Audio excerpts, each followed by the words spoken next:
I'm sorry. Do you think I'm a moron?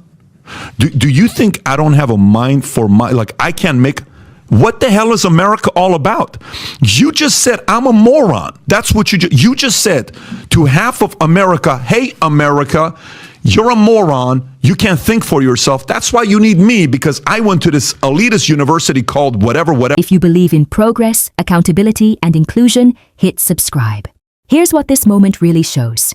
Patrick Bet-David didn't just host a CNN journalist. He challenged the idea of institutional media itself.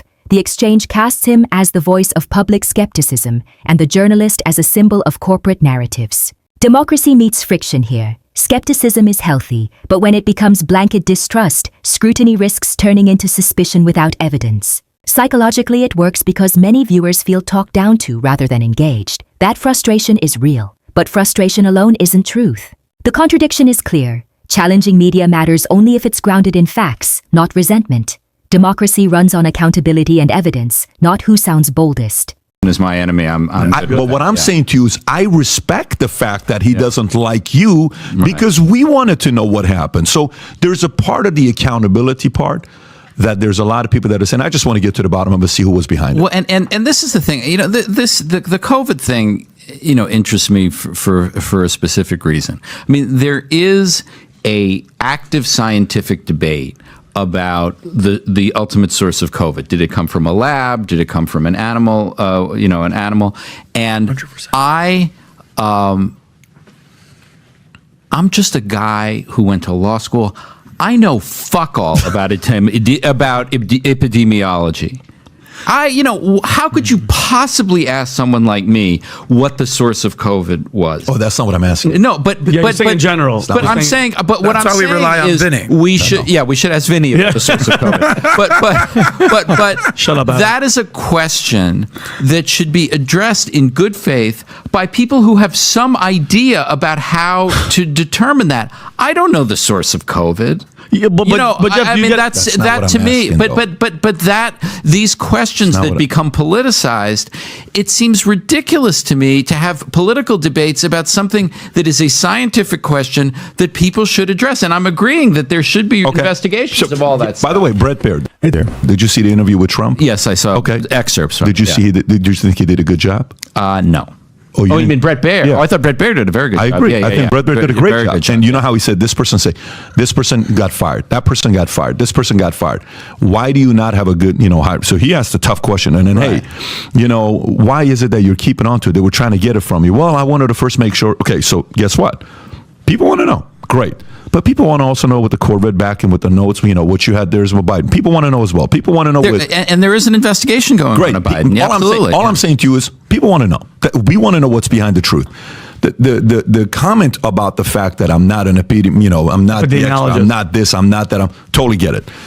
The element of that approach, when you say something like, well, you're not the expert in this and you're not the expert in that, there is a very clear, pompous, elitist message behind that. Just like this week when MSNBC and CNN. Well, we know the president's talking right now, Jake Tapper and Rachel Maddow, but we know the president's talking, but we are not going to let him have any airtime, and we're going to update you on whatever he says that's necessary because we know he's going to tell lies. I'm sorry. Do you think I'm a moron?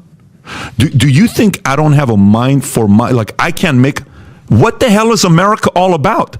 You just said I'm a moron. That's what you just said to half of America. Hey, America, you're a moron. You can't think for yourself. That's why you need me, because I went to this elitist university called whatever, Columbia. I don't know where Rachel went to.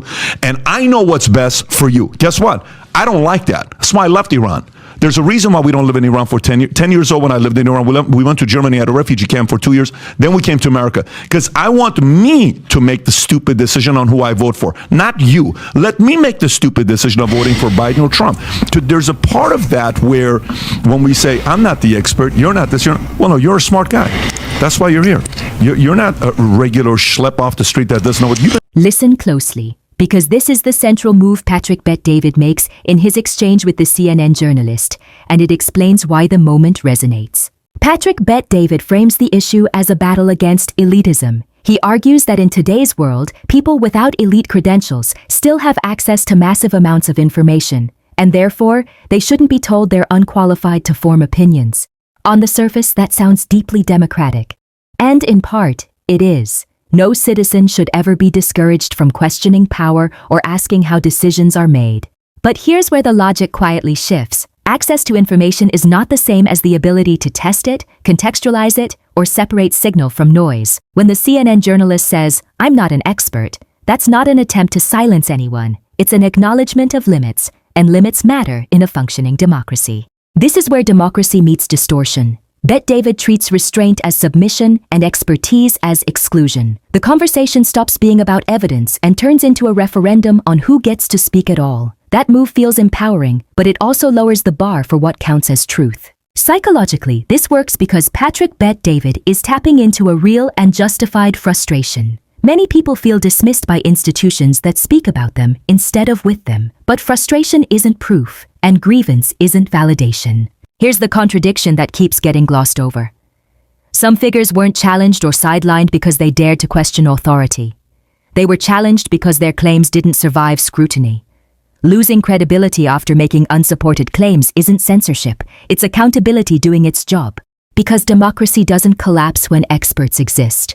It collapses when expertise is treated as oppression and evidence becomes optional. A healthy system invites questions from everyone, but it still demands answers that can be tested. And once that standard disappears, power doesn't return to the people. It shifts to whoever sounds most confident behind a microphone. A lot of different things I investigated. All I'm saying is for us to take the approach as well to say, hey, you don't know what you're talking about. You don't have this. You don't know what you're talking about. No, we're here because we don't know everything, but we're here to question things and say, this kind of sounds a little fishy. Don't you want to know about it? I do. Well, no, let's just live in the future. Forget about the past. No, I don't want to do that. I completely agree that, everybody, that we don't have tests to determine whether you're entitled to express an opinion on a subject.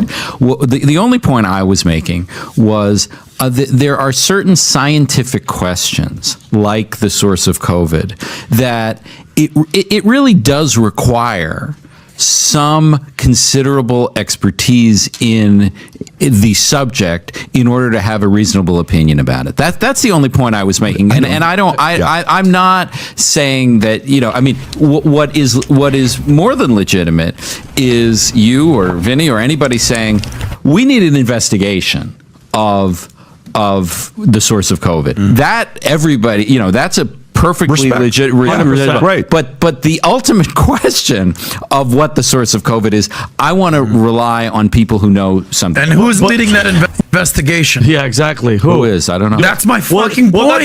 And where's this investigation of COVID? And I go They'll investigate laptops and leaks and this and that. No. But something that shut down the world for 2.5 years, no investigation. What is happening? Adam, China runs, bro. If China could fly spy balloons over our entire country, over nuke bases, and nothing happens, nobody's investigating shit. But here's my thing. Which is absurd. Here's my thing, Jeff. And I'm not an expert. Nobody in here knows shit about epidemiology, right? But guess what? It doesn't help when the experts were trying to talk and the government was silencing them. When Peter McCullough was trying to talk, when Robert Malone was trying to talk, they banned them on YouTube. They took them off Twitter. How do we even have a chance? How am I supposed to learn from the experts when they were shut down and now it's years later and now we're like, it's old news. No. Right. Again, accountability. And that's why I had the thing with Joe Rogan. He wants to have that debate with the bring a scientist. Yeah. Dr. Peter, are you following that story? I am following. So what do you think about that? Yeah, what do you think about that? I mean, I actually am sympathetic. If you want to have a scientific debate, have two scientists debate it, not Joe Rogan against some scientist. He doesn't want to do that either, no, though. RFK. But Hotez doesn't even. Here's what this moment really shows. The claim is that scientists refuse to debate figures like Joe Rogan or Robert F. Kennedy Jr., and that this refusal proves fear or narrative control.